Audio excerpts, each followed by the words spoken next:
Good morning, everybody. I hope this video finds you well. What I'd like to talk about today is an overview or a view in regards to perceptions.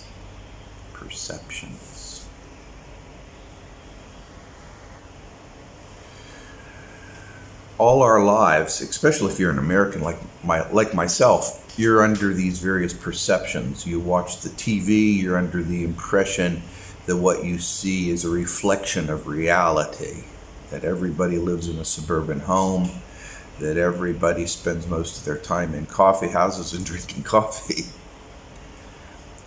and all the stereotypes are manifesting throughout the United States. You also get the impression by the calm and clear news reporters or government officials that everything is under control. It's all about perception, isn't it?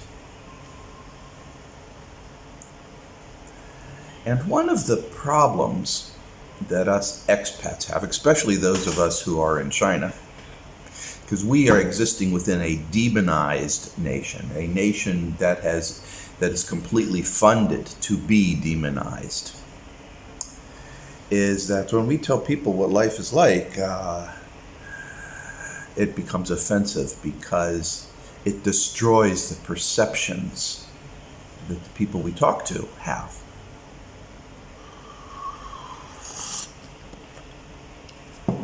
Oh, there's pluses and minuses when you move to another country. Cheese isn't so big in China. You can get it. You can get any kind of cheese you want. It's all imported and thus all expensive. But if you're a cheese lover, you'll have to pay a pricey price tag. You'll have to pay extra money for that bit of enjoyment. However, cheese is not considered a very important element when people make pizzas. You'll find local pizzerias, by some local Chinese that don't have any cheese on it because they don't think it's necessary. On the other hand, however, you can go ahead and say, I want lots and lots of extra cheese, and they'll gob it on because they don't think anything of it. So you could you could order a cheese pizza, say, at any restaurant that makes pizza, and you can say, give me lots and lots and lots of cheese, and you will just have this gooey, cheesy mess. It's so good. That's reality. Perception is something different, and perception comes from ignorance. Unless you're living in a place, talking with people, interacting with people, seeing the situations as they actually are, firsthand, with your own two eyes, with your own fingers, touching, feeling, smelling, tasting, interacting, then you are getting things by word of mouth, whether it's a person on television, a person in radio, a news article that you've read, something on the internet. And because of the massive funding, the massive funding to demonize China, you're going to have a very, very bad impression of China, a very inaccurate. It's an inaccurate impression of China. One thing that amazes me is how anybody thinks that what they read about China is accurate when there's more money going into demonizing China than the NASA budget. Think about that for a minute. Just think about that for a minute.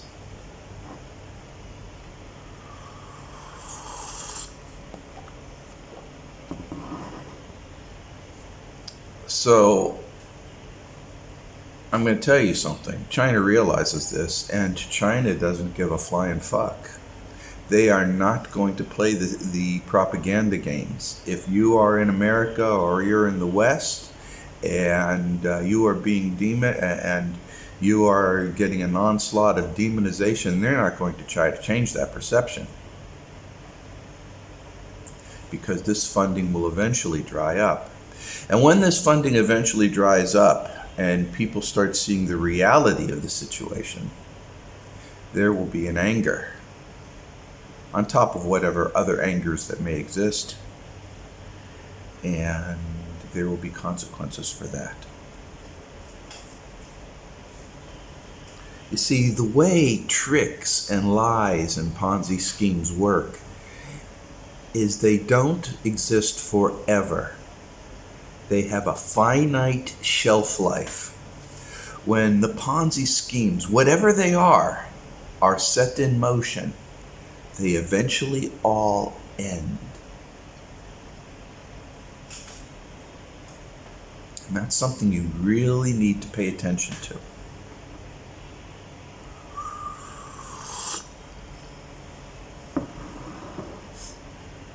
You can't be funding certain things without them ending.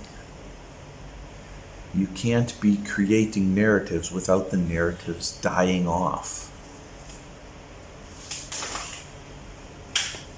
The narratives against Japan, for instance, before World War II, the demonization resulting in concentration camps for Americans of Chinese descent, that eventually died off to a Japan is full of brand new technological innovations. Japan is great, rah, rah, rah, rah, all throughout the 60s and 70s, and then the United States helped orchestrate the collapse of it. That's another subject for another time, of course.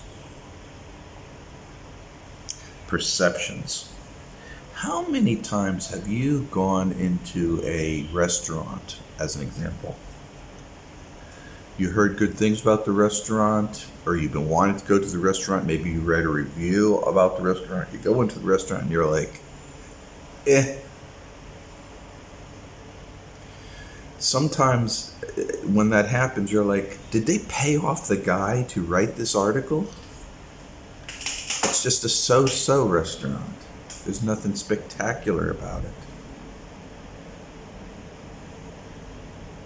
Has that ever happened to you? It occurs. Perceptions. I'm going to start popping some bubbles right now. In perceptions, one of the things you have to realize that people in China live lives much like yours. They like dogs, they like cats, they have breakfast, they have lunch, they have dinner.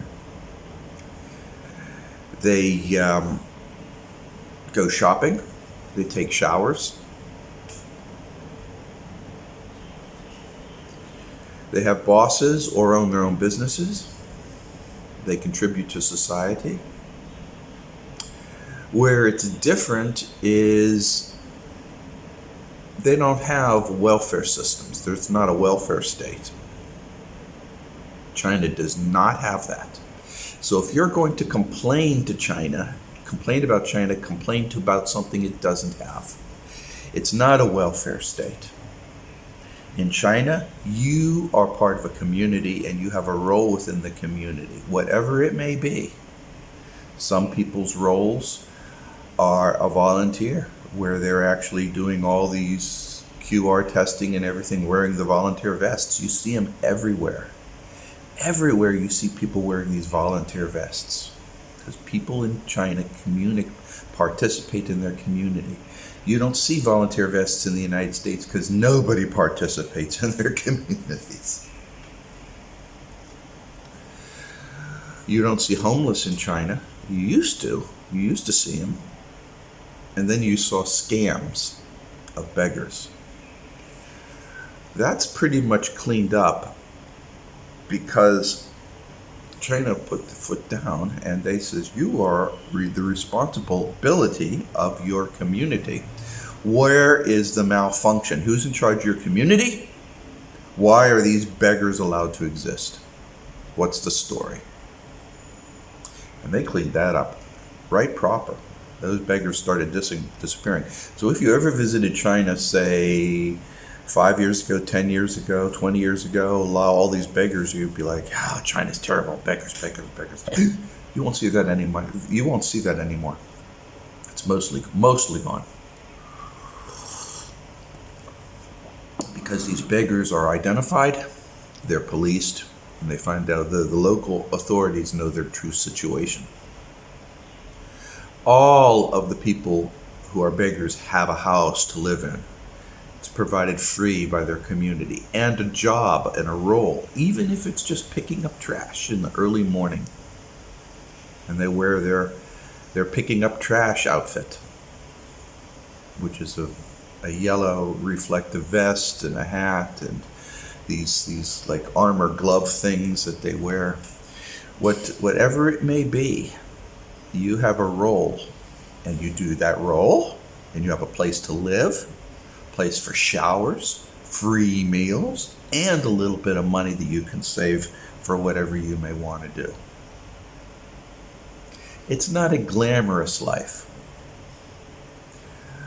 but it's a respectable life. A lot of people are in transition from one thing to another. They need a helping hand. They just go to the local community and they're assigned a house, free meals, hot shower, private room, or a room in a dorm. You're taken care for in China. But one of the reasons why you don't have homeless in tent cities like you have in the United States is because China has eradicated poverty. They have worked diligently to eradicate poverty. That was one of the things that Xi Jinping and a lot of his other contemporaries, they all had to spend 10, 20 years working in poverty-ridden areas helping these people. That was their role, that was their job. And when they came to positions of power, that was their focus. That's why you don't see any poverty in China anymore, and that's why people like George Soros and Michael Bloomberg are so insanely furious with Xi Jinping. They just pump out all kinds of nonsense and lies. And since you don't know any better, you believe it. People, you do not spend 20 years of your life helping people suddenly to become a rich, arrogant sophisticate. You don't. And it infuriates those who are rich, arrogant sophisticates. It infuriates them. And they use the levers and trappings of their power to demonize those others. And such you have. Have you seen Soros lately? Have you seen Bloomberg? Have you seen what these people are? I mean, in latest interviews with them? I swear, it reminds me of a scene from Dune with Baron Harkonnen, this big, fat, jowled, ugly guy with pimples all over his face, you know. That's what it reminds me of.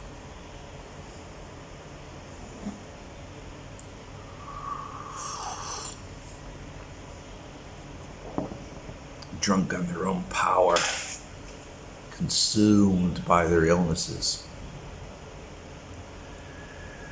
living way past their normal mortality, fearful of the consequences of what their soul will experience upon their death. Oh yeah, baby. So, perceptions. What do you think it's like, when evening comes in China? What do you think? Well, you'll see. I'll show you. I took a video last night. You'll see it. You see, perceptions, you have to realize that the life we live is colored by our perceptions. Like my dog. He's an old dog. And he's a little bit not there right now.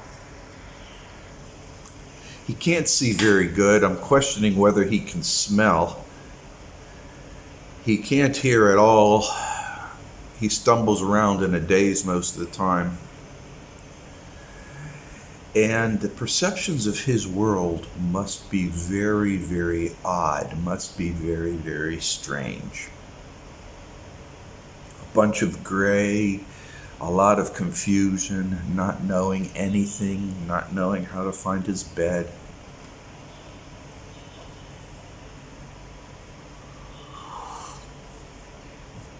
That affects his behavior. Since he has trouble having perceptions, he can't find where food is. He doesn't know where to sleep, and eventually he meanders over and finds his little doggy bed, and he moves things around and gets confused when he moves them on the floor, and he's just a little bit of a mess because his perceptions are really whacked. They're really off, and that causes some problem. That causes a lot of problems for him. We had to move him outside of our residence and put him on the porch because he started peeing and crapping everywhere. I mean, literally everywhere. He was trained to go to the bathroom and inside the bathroom. He just does it everywhere at any time. He feels like peeing and it just goes out. He even forgot how to pee like a regular dog and lift up the legs. He just kind of squat pees like a girl dog. So it's just, we had to move him out of there. Our house was becoming a toxic sewer. And it was everywhere. And of course, if you're not careful, you're walking through it.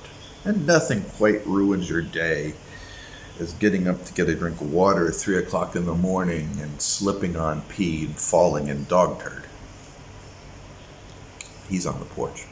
But our porch is too big, so we're gonna, in our new house, we're gonna put him on our small porch. And it's a small porch over there. And that'll be more his size. You would think the bigger porch would be better, but in his case, he gets really lost.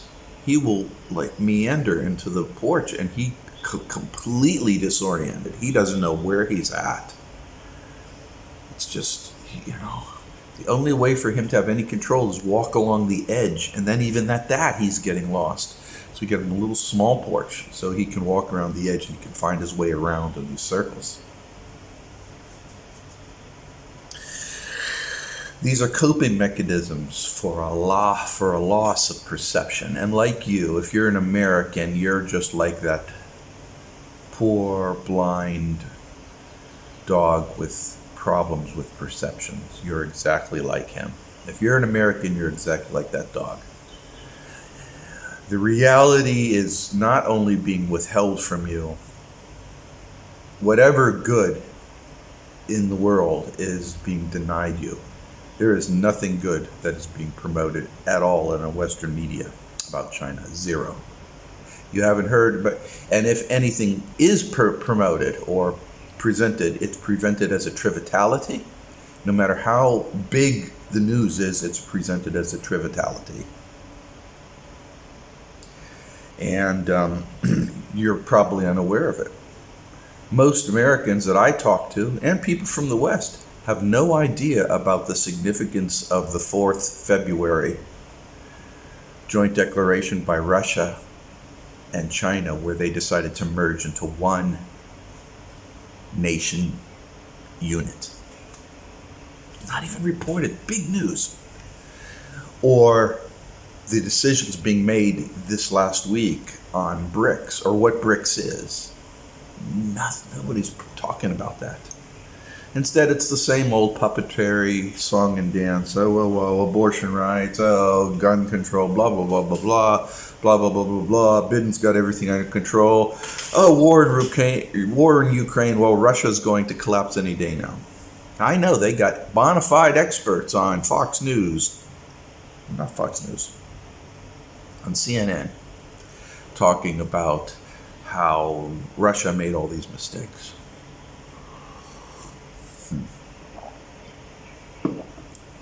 Actually, this ignorance of these perceptions is going to get the United States and the West into a lot of problems. One of the problems with my dog is that he can't get around, and he's on a porch. We're 18 floors up. And he could theoretically meander over to an edge and fall off the side. There's no hope for him if he falls 18 floors. There's no hope for anybody if they fall off 18 floors. None. That's over, boy. That's the end. Catastrophic things can occur. Accidentally, or maybe he had the intention, not realizing the consequences. But whatever it is, things can happen. And we're seeing that with decision makers who are so involved within their bubbles of perception, their echo chambers, that they're making decisions. They're making decisions, and like with Lithuania and Russia and nuclear weapons and stuff. And I don't think they're really taking Russia very seriously, and they really should. Really should. It's all about perceptions. Hey, did you notice the cover image on all my YouTube videos? I'm always like this. Is that really what happens? They got this algorithm that supposedly takes out images throughout the YouTube video and picks one at random, supposedly at random. I don't know what kind it is, but all the images that it selects always has me going like this.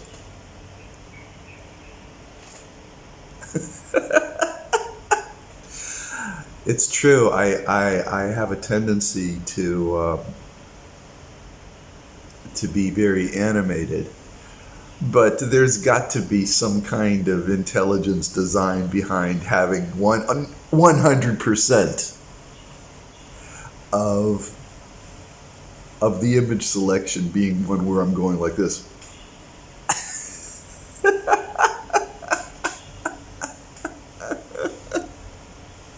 I kid you not.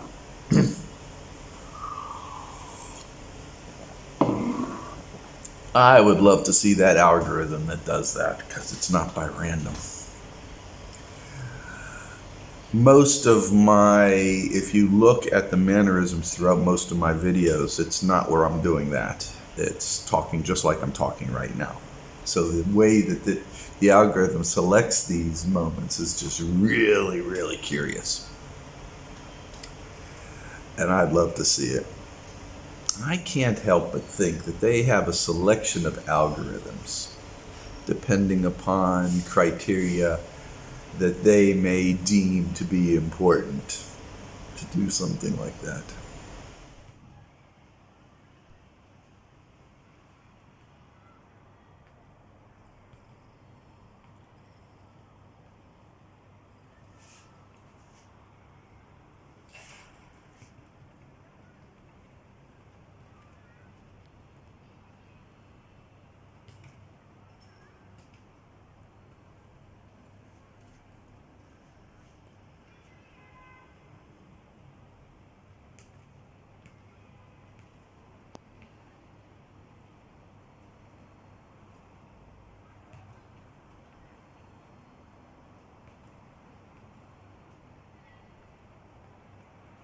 Dusk.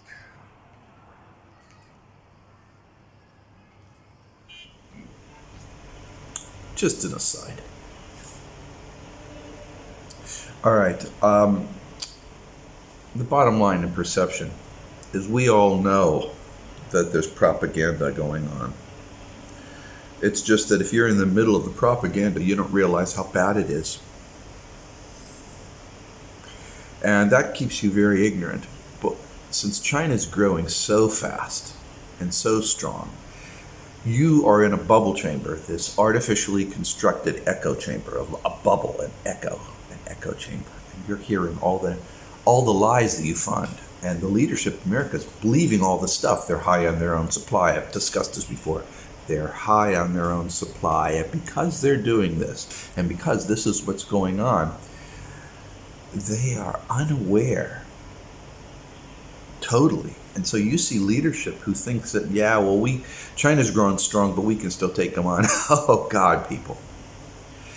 America couldn't take on China when it fought China in 1950. What makes you think that America can take it on today?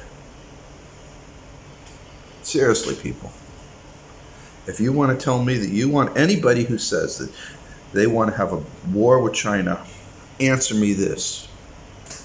How did China win the Korean War?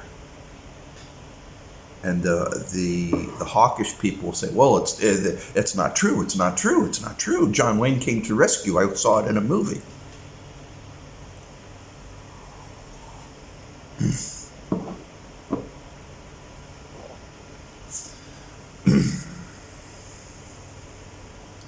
United States never fought Russia directly.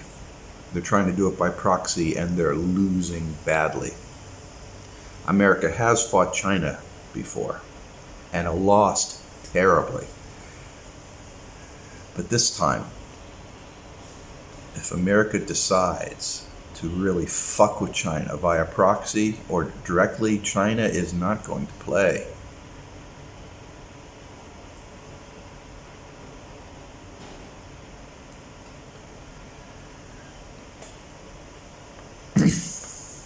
Can I make it any clearer?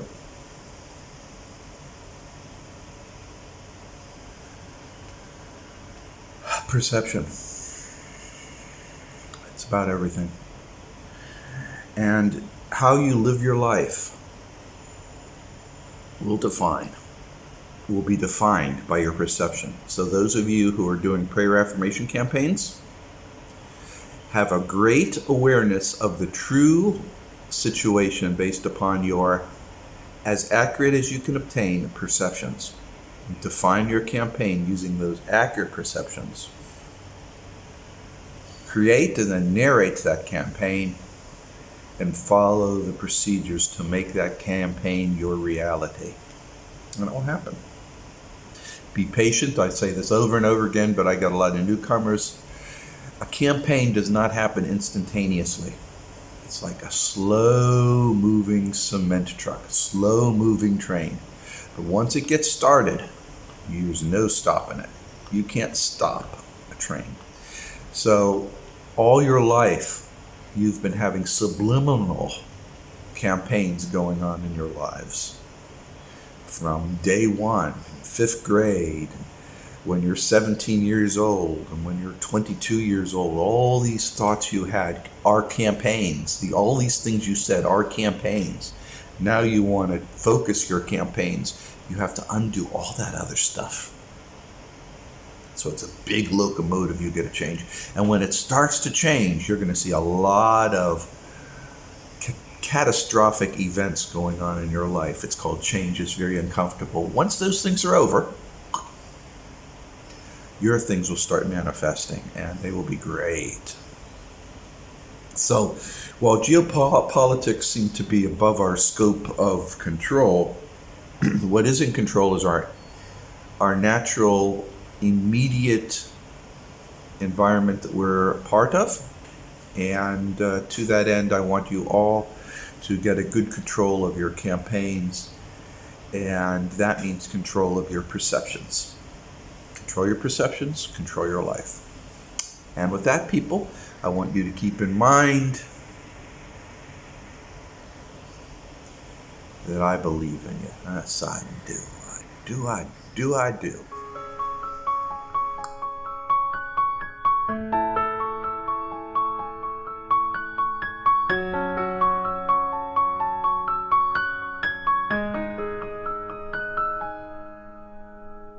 迷雾偷走了颜色，想扮演格外深刻，寥寥几个人懂得。眼看着就要一个人做选择，割舍。假意他动了声色，却骂在适当晚了，无辜这眼神什么？玩命强撑着伪善的资格，名额。情绪间接失控，他借口肆意放风，非警察穿戳破这一秒的求救。窟窿，我自己笑得像一只飞蛾扑火线，情势交火伴着我，清醒时刻平息着撕裂的躯壳，悬着聚散在拉扯，散一个成全自我谎话是坎坷，嘲笑我眼神焦灼，赞颂你熟悉的罪恶。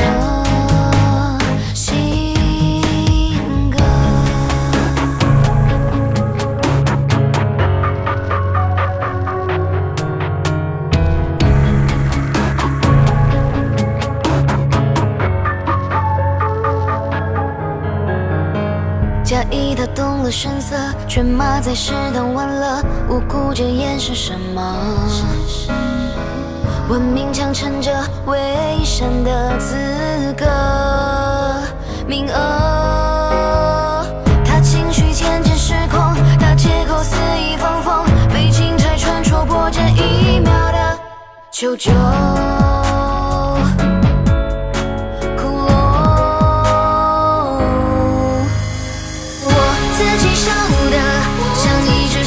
不火山，情势交火伴着我，清醒时刻平息着撕裂的躯壳，悬着聚散在拉扯，散一个成全自我谎话是坎坷，嘲笑我眼神焦灼，赞颂你熟悉的罪恶。